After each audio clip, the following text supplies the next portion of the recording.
Hey guys, this is Aegis, and I had a viewer send me this replay. This is a 2v2 on Tarsonis Assault, I believe is the name of the map.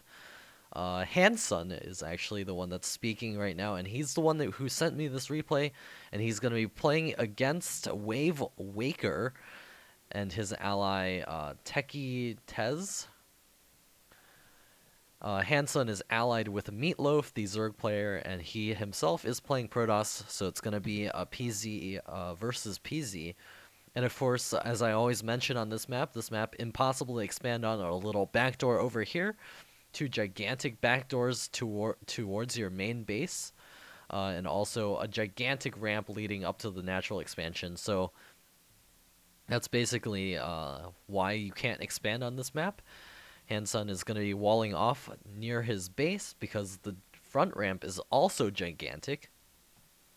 And they were just talking about Dark Templar, and we'll see if Handsun decides to follow what Meatloaf has decided that his ally should do.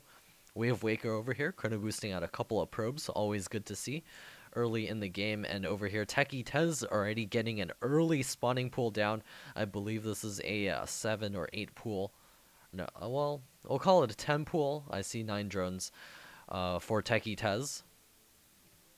Meatloaf starting his pool on 14. There's his, he's going to be going for roaches apparently. So, Meatloaf doesn't really know the timing for Dark Templar because Dark Templar are not going to be out before, anytime near those roaches are out if you're playing out those roaches correctly.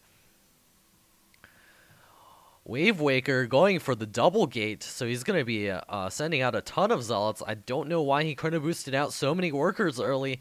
This is going to be actually really difficult for him to do any amount of damage, especially against a Protoss player that is dropping a forge and getting gas. Well, I believe he must have scouted this and decided to drop down a couple of cannons to defend. No, he actually hasn't seen anything. So he just has this, has a forge. I don't know what he saw that triggered him to drop a forge, but I guess it ended up being the right choice. He's pulling all of his probes off mining. There's only 4 Zerglings here. He can easily fight those off with his probes, and his gateway is going to be taking a little bit of damage here, but that cannon should finish in time. Azella is also out as well. A probe from, let's see, Wave Walker is coming over here. We'll see what it decides to do. The cannon is just about finished. Meatloaf nibbling away at that one drone. A bunch of Zerglings streaming across the map. Wave Walker is the strangest build I've ever seen. He's not using his chrono boost on these gateways, which he should do immediately if he wants to do any amount of damage. Cybernetics core now on the way for Handsun. And Meatloaf getting a spine crawler to defend himself against any of those Zergling attacks. And it looks like 2 Zealots will get taken out here. A couple of Zerglings will remain. They'll run into the Queen. A couple of Zerglings, as well as that spine crawler. A couple of Zerglings do go down. Meatloaf quickly pulling back his Zerglings, making sure that they stay within range of that spine crawler. The cannon is complete, so the Zerglings shouldn't be able to do too much damage. A second cannon is on the way. A bunch of probes getting pulled off to help defend that cannon. Handsun does have a Zealot out. First round of Zealots finally headed across the map. Actually, he has a couple over here. And I believe Wave Walker and his ally Teki Tez have completely missed their chance to be able to do any amount of damage here. Handsun is now chrono boosting out his Warp Gate research. And Wave Walker finally finishing up his Cybernetics core. 6 Zealots now out on the field for Wave Walker. He needs to try to press this in here, possibly try to take out a couple of probes via focus fire, and the one Stalker here from Handsun now retreating back towards that mineral line. The cannon doing an okay job of killing off a couple of these Zealots. Looks like the probes getting pulled off the line as well.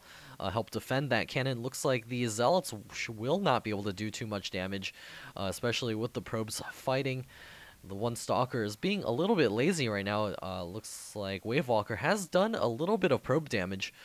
He still has a booming economy of his own that does put him slightly ahead. He does have a pylon at the ready just when his Warp Gate tech finishes up. Meatloaf not yet getting the Roach Warren yet. And handsun is going to be dropping a couple of additional gateways to help bolster his forces as the game goes on. Over here, Techie Tez finally getting out his... Well, actually, no. Meatloaf is finally getting out his Roach Warren, and over here, dropping a lair off of one base. A couple of Zerglings out and about. Going to be taking out a couple of these Zealots.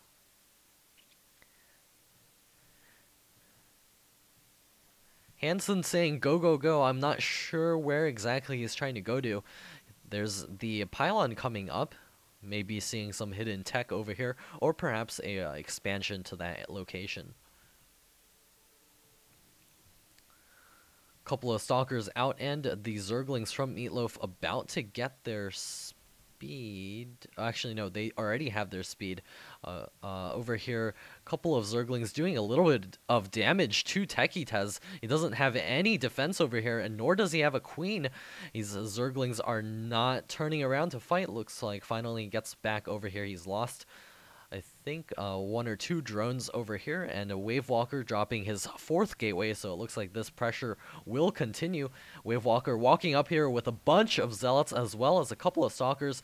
Handsun needs to focus down the enemy Stalkers and pull back his own Stalkers. Very nice job microing that one Stalker over here, keeping them alive for as long as possible. And over here, Meatloaf getting his Roaches in production. He's losing an Overlord, so he will be supply blocked for just a moment. A couple of Zerglings inside of the main of Wave Walker, killing off a ton of probes.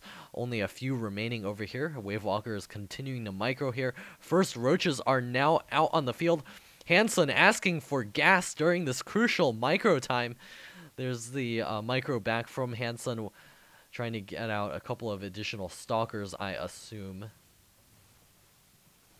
Roaches doing a good bit of damage. The Stalkers need to hold still so the Roaches can advance over here. And Techie Tez bringing his Zerglings to bear as well.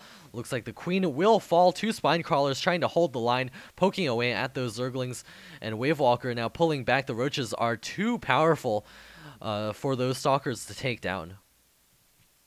Wave Walker finally getting his probes back to mining, and over here a Twilight Council is complete and a Dark Shrine is now on the way. Handsun feels behind, so therefore he's going to go ahead and go for that Dark Shrine attack.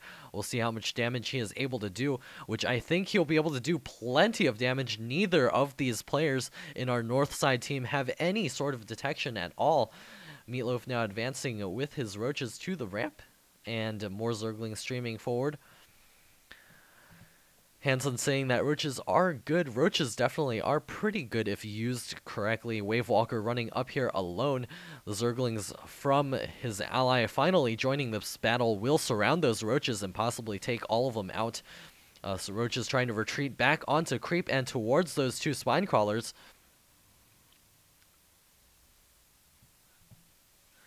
Handsun saying to just survive a pylon or a cannon just goes down. A Dark Templar is being warped in right now, and it looks like Dark Templar should be coming out onto the field on the opponent's side as well. And the Zerglings trying to get in here, killing off a cannon, but the probe's able to defend.